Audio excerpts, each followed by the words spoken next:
Perdebatan mengenai uji materi Undang-Undang Nomor 7 Tahun 2017 tentang pemilu kini menjadi polemik politik yang kian menghangat. Akankah kata-kata Ketua KPU Hashim Asyari soal adanya kemungkinan pemilu 2024 kembali ke sistem proporsional tertutup benar-benar terjadi atau hanya sekedar wacana belaka? Sudah bergabung politisi PDI Perjuangan Deddy Sitorus dan juga sudah ada Kepala Badan Komunikasi Strategis DPP Partai Demokrat Herzaki Mahendra Putra serta Dewan Pembina Perludem Titi Anggraini. Selamat malam Mbak Titi, Bung Herzaki, Bung Deddy, sehat ya? Selamat malam Alhamdulillah, Mbak Friska, alhamdulillah sehat, sehat. Malam, alhamdulillah. Mbak. Selamat malam Mas Zaki, Bung Deddy. Sehat, Ya, senang sekali malam. bisa berjumpa. Saya ke Bung Deddy dulu ini. Kenapa PDI Perjuangan kok setuju pemilunya kembali menerapkan sistem proporsional tertutup sementara 8 fraksi lainnya tidak? Oh, tampaknya terputus komunikasinya. Ke Bung Herzaki dulu. Kalau dari Demokrat, kenapa keras menentang sistem proporsional tertutup ini, Bung Herzaki? Kami melihat bahwa apa yang kita sudah jalankan selama ini dalam Halo, ya itu Bang Deddy sudah, mungkin Bang Deddy aja. Oke, Bang Deddy bisa sudah. dengar? Gak enak kita ngambil giliran beliau. Oke, siap. Boleh deh kalau gitu Bung Deddy dulu. Kalau Bung Deddy Halo. kenapa kok PDIP mau sistem proporsional tertutup sementara 8 fraksi lainnya enggak? Ya, pertama saya ingin katakan bahwa soal sistem pemilu ini kan menjadi persoalan karena ada 6 orang warga, kalau nggak salah 7 ya, yang menggugat ke Mahkamah Konstitusi. Halo, bisa dengar? Ya, sip, jelas. Gimana? Silakan Bung Deddy.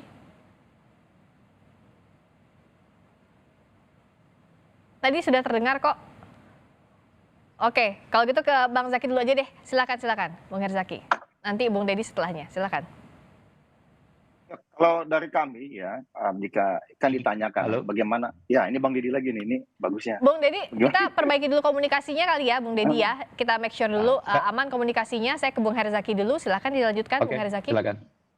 Ya, ya Bang Deddy, Mbak Titi, dan Mbak Friska ya, terima kasih atas kesempatannya. Kalau dari kami Demokrat, jelas pada saat ditanyakan sikap kami, ya sikap kami saat ini adalah kita sudah menjalani sistem proporsional terbuka. Ya. Kami melihat bahwa ini manfaatnya lebih besar. Sampai dengan saat ini kita melihat bagaimana kemudian wakil rakyat ini dengan rakyatnya bisa lebih dekat sebenarnya. Rakyat punya peluang memilih sosok seperti apa wakil rakyat yang diinginkan.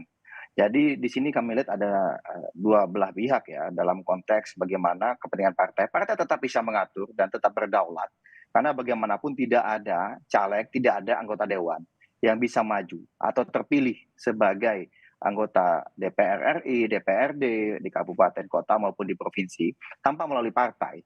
Ya, tetap harus menjadi kader partai. Nah, di sini kan ada sistem seleksi yang dilakukan oleh partai di internalnya masing-masing. Bagaimana caranya bisa mengoptimalkan dan memastikan agar para calegnya ini memiliki kualitas, memiliki kapabilitas, kapasitas, kompetensi yang benar-benar diharapkan dan pas sesuai dengan dapilnya masing-masing ataupun nanti kebutuhan dari partainya di komisi-komisi terkait gitu. Nah, ini di satu sisi partai tetap punya wewenang, tetap punya otoritas, tapi di sisi yang lain ada ruang yang terbuka juga bagi rakyat untuk memilih. Katakanlah kalau kita melihat misalnya partai menentukan nomor 1, 2, dan 3 tentu dengan berbagai pertimbangan. Ya. Misalnya nomor 1 petahana yang mungkin sudah lebih lama berbakti, mengabdi buat partai, sudah ketahuan kinerjanya gitu. Lalu misalnya juga tokoh-tokoh partai di tingkat nasional gitu, misalnya yang misalnya jelas jejak rekamnya, bagaimana ideologinya ya, dan terbukti daya tahannya dalam menghadapi berbagai situasi gitu. Tapi di sisi yang lain juga tetap ada ruang bagi masyarakat yang kemudian ingin ikut berbakti, berpartisipasi, berkontribusi dalam demokrasi Indonesia itu diberikan ruang. Dan bagaimanapun kan rakyat juga bisa memilih, oh saya sama nih dengan pilihan partai nomor 1 atau nomor 2. Atau saya mau milih yang nomor 6 saja nih, karena mungkin yang nomor 6 lebih rajin turun ke lapangan. Atau bagi saya lebih cocok buat mewakili saya di daerah ini. Silakan saja. Nah ini kan ada ruang ini. Jadi bagi Kalau kami, dengan tertutup Anda lihat ruangnya lebih sempit lagi untuk memilih, rakyat tahu memilih. Kalau tertutup memang secara satu sisi ya di sisi kepartaian akan jauh lebih kuat gitu. Kita bicara penguatan partai sebagai elemen penting demokrasi misalnya semakin terbantu gitu.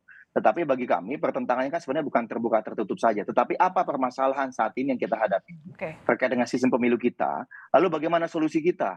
Sebenarnya bagi kami kembali ke sistem proporsional tertutup itu tidak mengatasi permasalahan yang ada saat ini gitu. Misalnya katakanlah alasannya kan politik uang. politik uang mau terbuka tertutup sama aja gitu. Kenapa? Ya kalau tertutup ini politik uangnya di internal partai, bisa jadi loh. Ya kan? Berebut habis-habisan buat menjadi nomor satu gitu.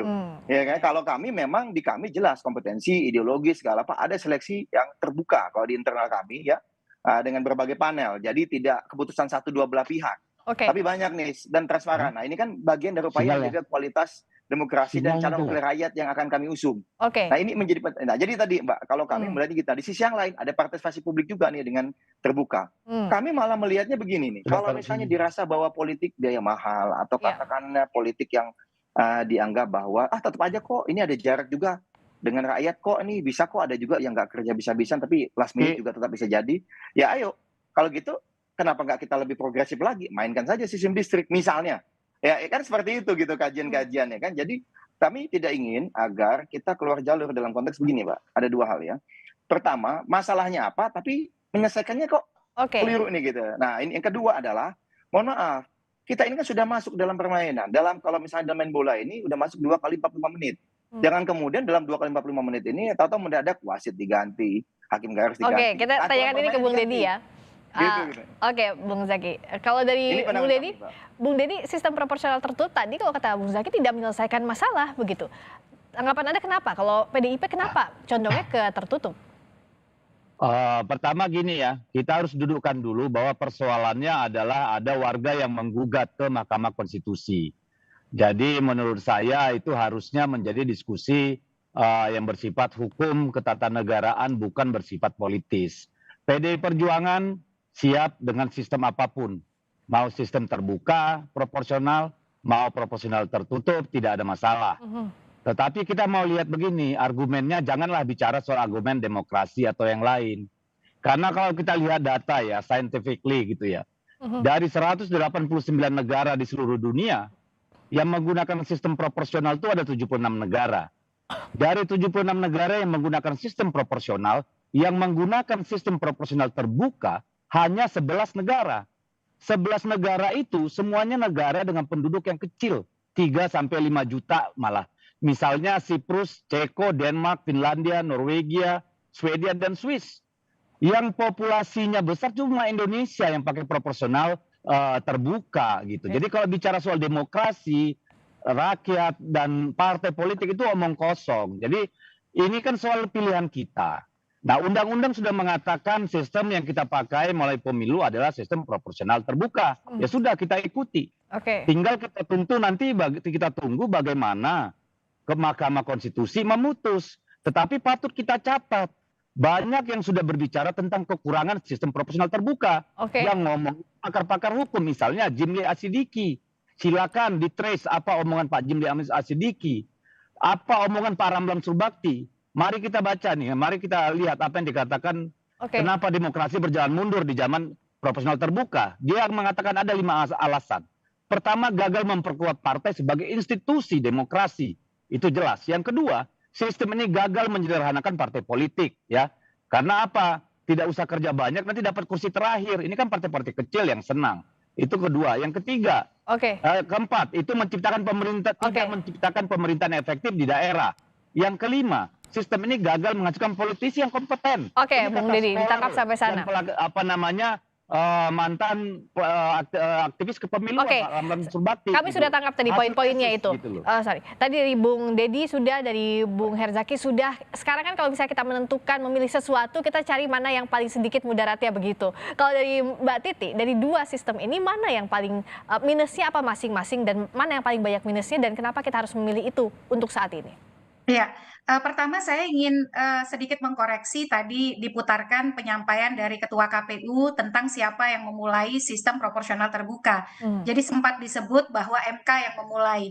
Nah itu tidak tepat ya. Ada putusan Mahkamah Konstitusi nomor 2224 tahun 2008 yang dibacakan pada akhir 2008.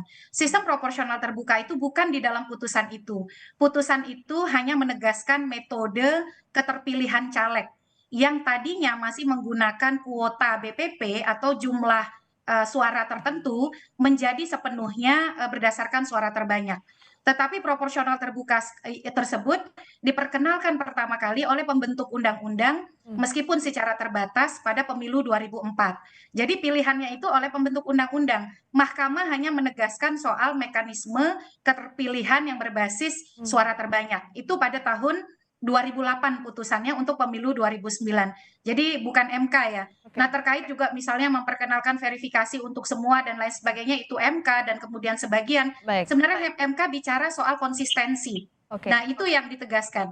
Nah, kembali kepada soal pilihan sistem. Kita semua rata-rata berbelakang politik dan hukum ya. Sama-sama tahu di antara dua pilihan sistem ini sama-sama memuat ada kelebihan, ada kekurangan. Tetapi yang harus dicatat, konstitusi kita tidak menyebut spesifik tentang apa sistem pemilu legislatif. Memang pasal 22E ayat 3 menyebut peserta pemilu DPR dan DPRD adalah partai politik.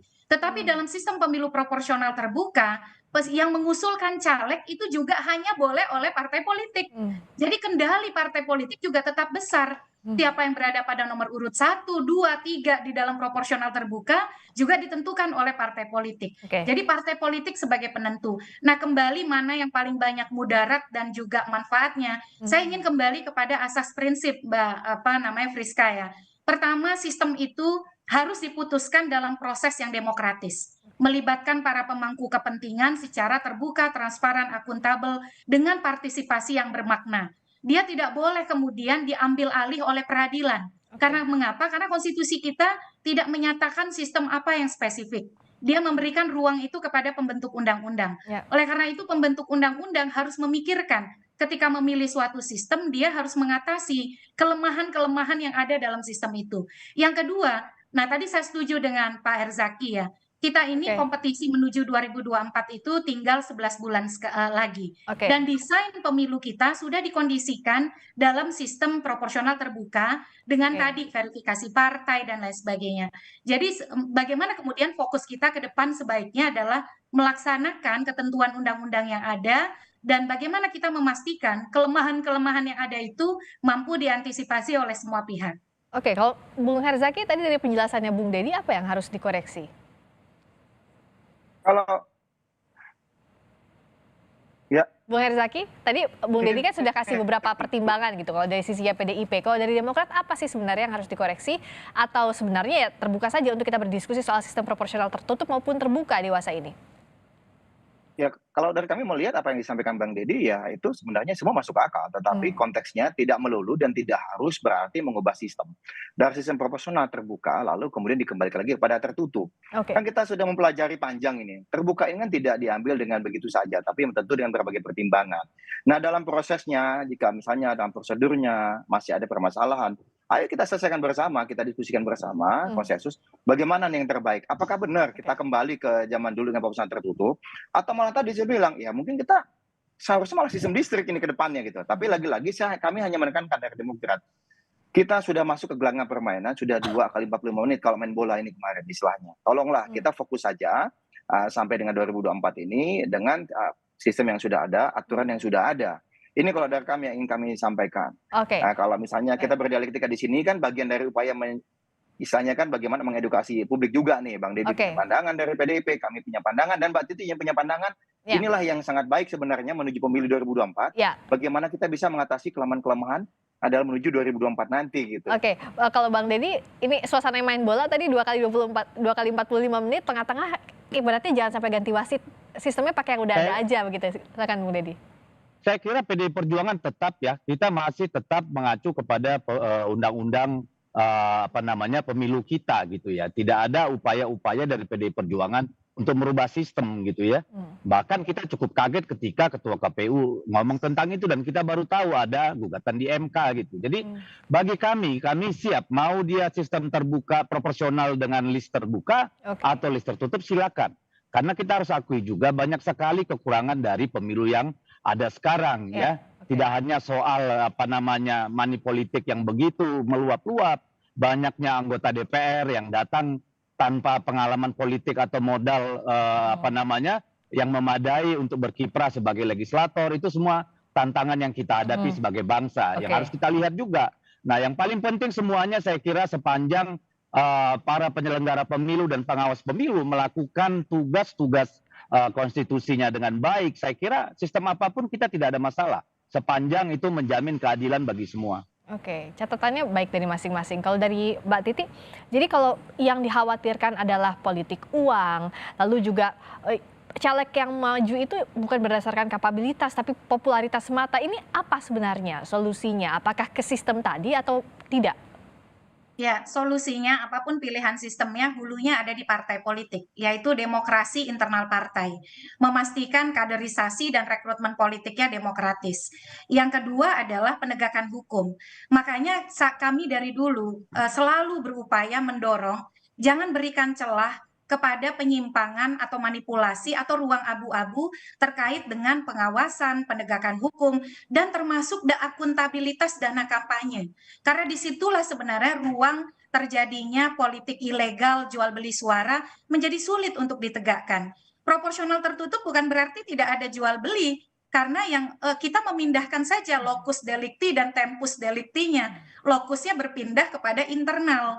Sementara kalau dalam proporsional terbuka, ruang politik uang atau jual beli suara terjadi di masyarakat karena melibatkan kontestasi caleg yang besar. Tetapi kalau partainya berkomitmen menjaga soliditas internal, menjaga etika politik agar caleg berkompetisi sesuai dengan nilai-nilai demokrasi, itu garda yang paling depan yang menjaga kompetisi kita. Tapi kalau partainya pragmatis, membiarkan, ya itu yang terjadi. Yang kedua adalah penegakan hukum. Kita ini kurang apa? Bawaslu ada, Sentra Gakumdu ada, polisi ada.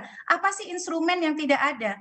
Yang kurang itu adalah efektivitas. Nah, itu yang kemudian bagi para anggota DPR kita dan juga masyarakat, ayo kita awasi nih, kita pastikan betul bahwa prosesnya itu tidak menyimpang. Kalau ada masalah, betul-betul sungguh-sungguh diselesaikan. Jangan diberi celah dengan alasan atau atas nama apapun, kondusivitas, stabilitas, dan lain sebagainya. Oke, ini dititipkan tentu saja untuk Bung Herzaki, untuk Bung Dedi, bahwa kaderisasi, rekrutmen politik, dan penegakan hukum ini berjalan baik agar 2024 ini bisa berjalan dengan sehat pemilunya. Ini harapan kita bersama. Terima kasih sekali lagi Bung Dedi Sitorus, terima kasih Bung Herzaki Mahendra, terima kasih Mbak Titi Anggrain sudah bergabung di Sapa Indonesia Malam. Terima kasih, sehat selalu.